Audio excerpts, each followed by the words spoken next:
Belajar ketika kecil, bak mengukir di atas batu. Assalamualaikum warahmatullahi wabarakatuh. Anak-anak yang soleh-solehah, ayah bunda tercinta dan teman-teman guru PAI Pembelajar Kreatif Indonesia. Alhamdulillah kita berjumpa lagi dalam pembelajaran pendidikan agama Islam dan budi pekerti kelas 2. Kali ini kita berjumpa di pelajaran keempat tentang perilaku terpuji dan materinya adalah kerjasama. Sudah siap anak-anak semua? Oke, langsung aja kita mulai. Setelah kita belajar tentang kerjasama, nanti kita, ya anak-anak juga, yang pertama adalah memiliki sikap mudah bekerja sama. Kemudian bisa membiasakan hidup bekerja sama. Menyebutkan arti kerjasama dengan benar, menjelaskan manfaat kerjasama dengan benar, menunjukkan sikap kerjasama dengan benar, mencontohkan sikap kerjasama dengan benar, mendemonstrasikan atau menunjukkan sikap kerjasama dengan benar. Itu tujuannya. Jadi setelah kita belajar tentang kerjasama, maka tujuan pembelajaran ini yang akan kita capai. Nah, anak-anak, kita belajar tentang kerjasama dan kita harus tahu dulu apa itu yang dimaksud dengan kerjasama.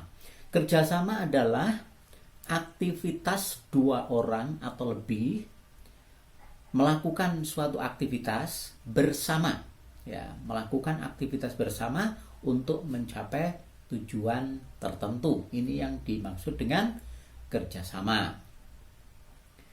Nah, sekarang kita lihat gambarnya, ya. Ini ilustrasi saja. Contoh, di sini ada gambar temanmu, ya. Ini termasuk animasi Indonesia zaman dulu, ya. Ini adalah ada Oki dan Nirmala. Mereka sedang menyapu halaman. Ini kelihatan kotor, ya, bersama teman-temannya. Nah, gambar di sampingnya adalah gambar sapu lidi. Ini ada 3 buah sapu lidi yang sudah siap untuk dipakai.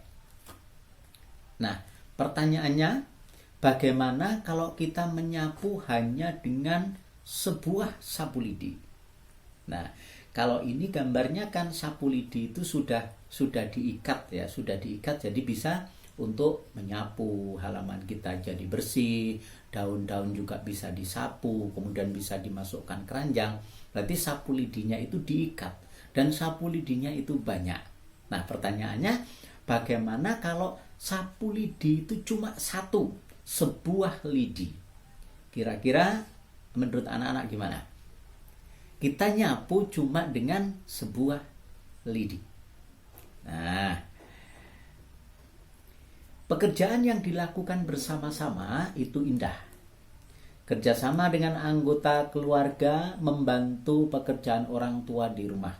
Kerjasama dengan teman-teman mengerjakan tugas sekolah. Sekarang kita lihat, jadi tadi kita mengumpamakan dengan sapu lidi. Nah, sekarang kita lihat gambarnya. Gambar 4.5 ini adalah gambar temanmu, ada yang membersihkan papan tulis. Temanmu satunya ada yang sedang membersihkan meja. Kemudian gambar 4.6, ya, ini bekerja sama di luar kelas. Ada yang menyapu, ya, ada yang membawa tempat sampah.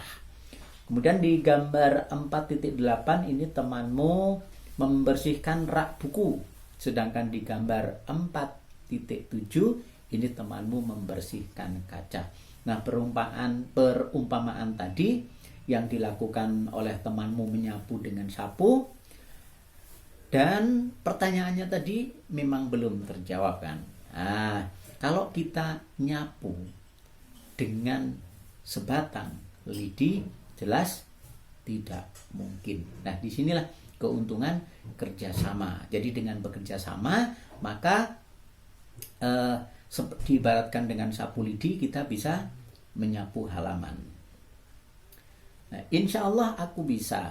Beri tanda checklist atau centang di kolom ya atau tidak. Nomor 1, piket kebersihan di kelasku dilakukan dengan bekerja sama. Iya, kalau piket dilakukan dengan bekerja sama ya. Ada yang tadi gambarnya itu tadi, ada yang membersihkan kaca, ada yang menyapu begitu. Pekerjaan yang dilakukan dengan bekerja sama akan mudah dan cepat, betul sekali. Ya. Kemudian hidup dengan bekerja sama akan menambah keakraban dan kebersamaan. Luar biasa. Ini termasuk manfaat dari kerjasama. Nah, kemudian akan kita lihat manfaat kerjasama yang lain itu apa? Ya, manfaat dari kerjasama. Yang pertama adalah pekerjaan menjadi ringan. Ya, pekerjaan menjadi ringan ketika kita melakukan kerjasama dengan teman-teman kita. Kemudian yang kedua, pekerjaan juga cepat selesai dengan bekerja sama ya. Dengan bekerja sama banyak teman, maka pekerjaannya menjadi cepat selesai. Apalagi kalau sudah dibagi-bagi ya. Jadi punya tugas sendiri-sendiri. Seperti piket tadi, kalau dikerjakan satu orang ya, ada yang membersihkan kaca, menyapu, membersihkan meja, menghapus papan tulis. Ini kalau dikerjakan satu orang jelas termasuk pekerjaan yang berat dan selesainya lama. Tetapi ketika ada misalnya 4 orang ya, 4 orang, ada yang menyapu seorang, ada yang menghapus papan tulis, ada yang membersihkan meja, ada yang membersihkan kaca, semuanya bekerja bersama-sama, insya Allah pekerjaannya jadi ringan dan pekerjaan cepat selesai. Kemudian menciptakan keakraban. Dengan bekerja sama, ya kita tambah akrab dengan teman-teman kita. Ya, menambah keakraban dan kebersamaan. Nah, sekarang akan kita lihat. Sebutkan pekerjaan yang membutuhkan kerjasama. Ya, kamu dengan teman-temanmu kan sering melakukan aktivitas, ya kan? Akan kita lihat pekerjaan-pekerjaan kita, kegiatan-kegiatan kita yang membutuhkan kerjasama. Ya, yang pertama adalah piket kelas. Ya, biasanya kalau piket kelas itu kan ada beberapa anak yang tentunya membutuhkan kerjasama, nggak bisa kerja sendiri-sendiri. Kemudian yang kedua, membersihkan lingkungan. Ya, ketika kita di rumah ada kerja bakti misalnya, itu pun membutuhkan kerjasama. Kemudian ketika kamu ikut kegiatan kemah. Nah, kegiatan kemah yang jelas membutuhkan kerjasama adalah ketika mendirikan tenda. Ya, mendirikan tenda itu harus bekerja sama. Kalau seorang diri boleh dikatakan tidak bisa ya. Jadi harus bekerja sama.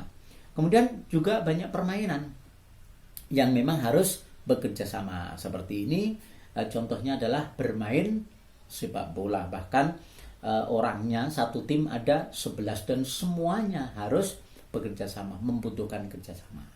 Tidak mungkin dilakukan oleh satu orang saja. Nah, kemudian setelah kita belajar tentang kerjasama, mari kita sama-sama menjawab post-testnya. Nah, anak-anak nanti bisa menulis jawabannya. Kamu tulis di kolom komentar video ini ya, jawaban dari post-test kita. Yang pertama, pekerjaan yang berat akan terasa ringan bila dilakukan dengan titik-titik. Ya, silakan ditulis ya di kolom komentar. Kemudian kerjasama tidak boleh dilakukan ketika mengerjakan titik-titik. Ya, ada kan? Ada. Suatu ketika ada pekerjaan yang memang kamu harus melakukan sendiri. Ya. Kemudian kerjasama diibaratkan dengan sebuah titik-titik. Tadi Pak Guru sudah kasih contoh ya, itu adalah sebuah perumpamaan orang yang bekerja sama. Kemudian nomor 4, dengan kerjasama pekerjaan akan cepat titik-titik. Kemudian terakhir nomor 5, piket adalah salah satu pekerjaan yang harus dilakukan dengan cara titik-titik. Pak Guru yakin kalian pasti bisa. Silahkan tulis di kolom komentar video ini. Dan alhamdulillah pembelajaran kita tentang kerjasama sudah berakhir. Semoga video ini bermanfaat untuk kalian semua. Dan semoga kalian semua menjadi generasi, menjadi anak-anak yang soleh dan solehah. Amin, Allahumma amin. Kurang dan lebihnya mohon maaf yang sebesar-besarnya. Billahi taufik walhidayah.